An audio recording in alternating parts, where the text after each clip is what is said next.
नमस्कार, मैं हूं आपके साथ सहर। आप देख रहे हैं नेशनल न्यूज टाइम। आइए देखते हैं हमारे संवाददाता की एक विशेष रिपोर्ट। विभिन्न मांगों को लेकर खगड़िया समाहरणालय गेट के सामने अखिल भारतीय किसान संघर्ष समन्वय समिति का एक दिवसीय धरना प्रदर्शन। जिला के समाहरणालय गेट के सामने 3 कृषि बिल सहित अन्य काला कानून को संसद के माध्यम से राज्य का न्यूनतम समर्थन मूल्य को कानूनी दायरे में लाने सहित अन्य 15 सूत्री मांगों को लेकर अखिल भारतीय किसान संघर्ष समन्वय समिति के देशव्यापी आह्वान पर एक दिवसीय धरना प्रदर्शन किया गया।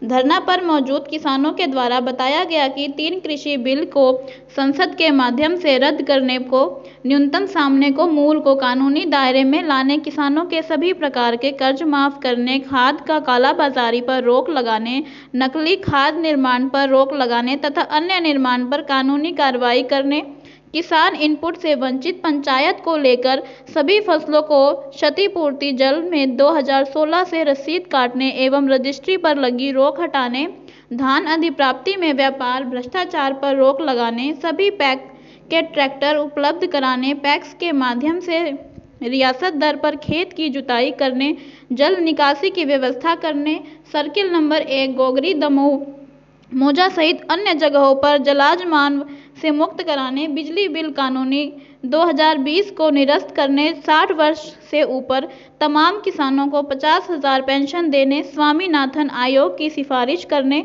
लागू करने को लेकर एक दिवसीय धरना प्रदर्शन किया गया। हमारे जो किसान 700 से अधिक किसान शहीद हुए, उनको मुआवजा देने के सवाल पर कुछ नहीं बोले।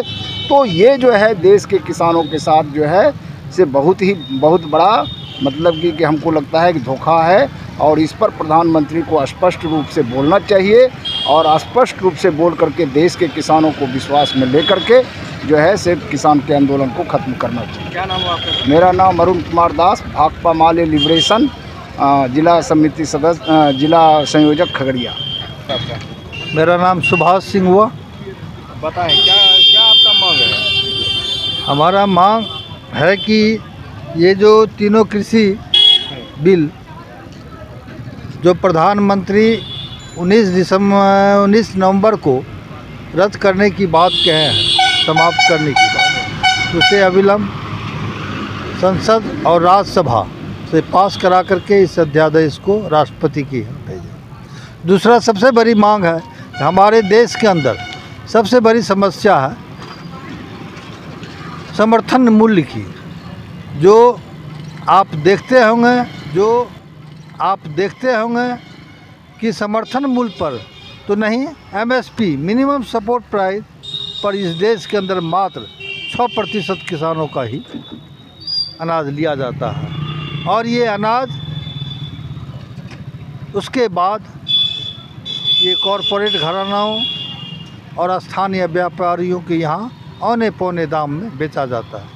यह खगड़िया की धरती जो एशिया में मक्का के लिए सबसे 1 नंबर जगह आता है, यहाँ 800 रुपया कुंटल तक मक्का बिका है, 900 रुपया कुंटल तक बिका है। आज धान की समस्या है, धान की न्यूनतम समर्थन मूल्य लागू है, लेकिन बिहार में एक जगह भी अभी क्रय केंद्र नहीं खुला है। अभी मात्र 1000-1200 के अंदर धान खरीदा जा रहा है। इस तरीके से किसानों का ऊपर जो दोहरी मार पड़ रही है, एक तो प्रकृति के द्वारा, दूसरा इस कानून के द्वारा और सरकारों के द्वारा, और जब तक इसमें सुधार नहीं होगा, जब तक न्यूनतम समर्थन मूल्य को कानूनी दर्जा नहीं दिया जाएगा, तब तक ये आंदोलन हम लोग का चलता रहेगा और हम इसको चलाएंगे। मैं रविंदर यादव, बिहार राज्य किसान सभा खगड़िया जिला सचिव। मेरा आज पूरे हिंदुस्तान में ये धरना चल रहा है दिल्ली बॉर्डर पर। जी हाँ, दिल्ली बॉर्डर पर जो किसान है उनके समर्थन में, और हम लोगों की मांग है जो प्रधानमंत्री मोदी ने तो घोषणा कर दी है कि तीनों कृषि कानून को वापस लेंगे। उनको तो गले का फांस बन गया, उनको लेना है। क्यों? इसलिए करके कि 5 राज्य का चुनाव है 2022 के शुरुआती दौर में। उनकी हार निश्चित थी, तो उन्होंने जब देखा कि अब हमको ये हारना है तो ये कृषि बिल वापस लें। लेकिन हम लोगों का आंदोलन या अनवरत जारी रहेगा जब तक कि न्यूनतम समर्थन मूल्य को कानून गारंटी नहीं देती है। और जितने किसान हमको जो 700 के लगभग शहीद हुए हैं बॉर्डर पर, दिल्ली के बॉर्डर पर, उनको शहीद के दर्जा नहीं दिया जाता है, उनका नाम से स्मारक दिल्ली में नहीं बनता है। इसके बाद बिजली प्रस्तावित बिजली बिल 2020 उनको वापस लेना है। और इसके बाद जो पराली का जलाया था उस पर जो किसान पर वातावरण केस थोपने का जो बिल लाया है वो है जब तक वापस नहीं लेगा हमारा किसान का आंदोलन गाजीपुर बॉर्डर सिंधु बॉर्डर पर जारी रहेगा। और उसके सपोर्ट में हम पूरे हिंदुस्तान के किसान हर ज़िला में आंदोलनरत रहेंगे और बिहार के भी किसान हम एकताबद्ध हैं उनके समर्थन में। यही मेरा बात कहना है। ये तो थी हमारे संवाददाता की एक विशेष रिपोर्ट। अगली अपडेट के लिए हम जल्दी हाजिर होंगे, तब तक के लिए नमस्कार।